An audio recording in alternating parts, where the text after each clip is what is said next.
गांव में एक लड़का था, राघव, 20-22 साल का, पढ़ाई में तेज लेकिन बहुत जिद्दी। वह शहर में कॉलेज जाता था और गांव की कहानियों को सिर्फ अंधविश्वास समझता। गांव वाले उसे बार बार समझाते, राघव बेटा, शाम ढलते ही पीपल के पास मत जाना। वह हंसकर कह देता, बाबा, ये सब बेकार की बातें हैं, भूत प्रेत कुछ नहीं होता। एक दिन उसका दोस्त मुकुल मजाक में बोला, अगर तुझे इतना भरोसा है कि वहां कुछ नहीं है तो आज रात चल, पेड़ के नीचे बैठकर दिखा। राघव की जिद और अहंकार ने उसे चुनौती स्वीकार करने पर मजबूर कर दिया। पहली रात राघव ने तय किया कि वह अमावस्या की रात पेड़ के नीचे बैठेगा। वह अपने साथ लालटेन और नोटबुक ले गया ताकि साबित कर सके कि उसने डरने जैसा कुछ नहीं देखा।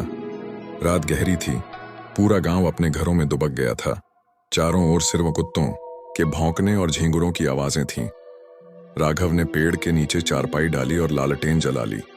पहले तो सब सामान्य लगा, ठंडी हवा चली, पत्ते सरसराए। उसने नोटबुक में लिखा, अब तक सब ठीक है, कोई अजीब बात नहीं। लेकिन धीरे धीरे माहौल बदलने लगा। हवा अचानक थम गई, पत्ते हिलना बंद हो गए, लालटेन की लौ टिमटिमाने लगी और फिर उसे लगा जैसे कोई बच्चा धीरे धीरे हंस रहा हो। वह चौंका, लालटेन उठाकर इधर उधर देखा, लेकिन वहां कोई नहीं था। उसने सोचा, शायद भ्रम है। थोड़ी देर बाद उसे लगा जैसे कोई औरत रो रही हो। रोने की आवाज इतनी स्पष्ट थी कि जैसे पास ही कोई बैठा हो। उसने घबराकर नोटबुक बंद की और गांव की ओर दौड़ पड़ा। गांव में चर्चा, अगले दिन पूरे गांव में खबर फैल गई। राघव ने भी आवाजें सुनी। लोग बोले, हम तो कब से कह रहे थे पीपल पर साया है। मगर राघव फिर भी मानने को तैयार नहीं था। उसने कहा, मैं डर गया था, लेकिन यह मेरी कल्पना हो सकती है। अगली बार और सबूत लेकर जाऊंगा। दूसरी रात अब की बार वह कैमरा और टेप रिकॉर्डर लेकर गया। साथ में उसका दोस्त मुकुल भी था। दोनों ने पेड़ के नीचे टेप रिकॉर्डर चालू कर दिया। रात के करीब 12 बजे अचानक टेप रिकॉर्डर में अजीब आवाजें कैद होने लगीं। कभी बच्चे के रोने की, कभी लोहे की जंजीर घिसटने जैसी। मुकुल डरकर भागने लगा, लेकिन राघव जिद में बैठा रहा। तभी पेड़ की एक मोटी टहनी अपने आप हिलने लगी, जबकि हवा बिल्कुल नहीं थी।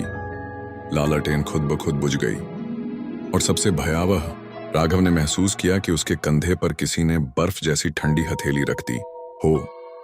वह चिल्लाया और बेहोश होकर गिर पड़ा। पुजारी की चेतावनी, अगले दिन गांव के लोग राघव को घर लाए। उसकी हालत खराब थी, तेज बुखार और लगातार बड़बड़ाना।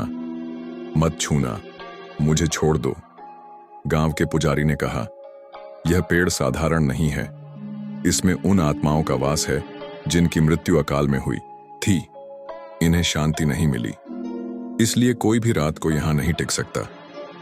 पुजारी ने पूजा पाठ करवाई, हवन कराया, लेकिन राघव अब भी बेचैन था। उसकी आंखों में हमेशा डर बना रहता। अंतिम घटना करीब 10 दिन बाद राघव अचानक रात को घर से गायब हो गया। लोग ढूंढने निकले तो देखा वह उसी पीपल के पेड़ के नीचे पड़ा था, आंखें खुली हुई मगर शरीर ठंडा और निष्प्राण। पास ही उसकी नोटबुक पड़ी थी जिस पर आखिरी लाइन लिखी थी, वे मुझे बुला रहे हैं, अब मैं अकेला नहीं हूं। आज भी मान्यता, आज भी गांव वाले कहते हैं कि राघव की आत्मा उस पीपल में कैद हो गई। अब रात को वहां और भी आवाजें आती हैं, कभी किसी नौजवान की हंसी, कभी उसकी चीख। गांव की औरतें शाम ढलते ही बच्चों को सख्त हिदायत देती हैं, पीपल के पास मत जाना, वहां राघव और बाकी आत्माएं भटकती हैं। लोग हर पूर्णिमा को वहां दिया जलाते हैं ताकि आत्माओं को शांति मिले।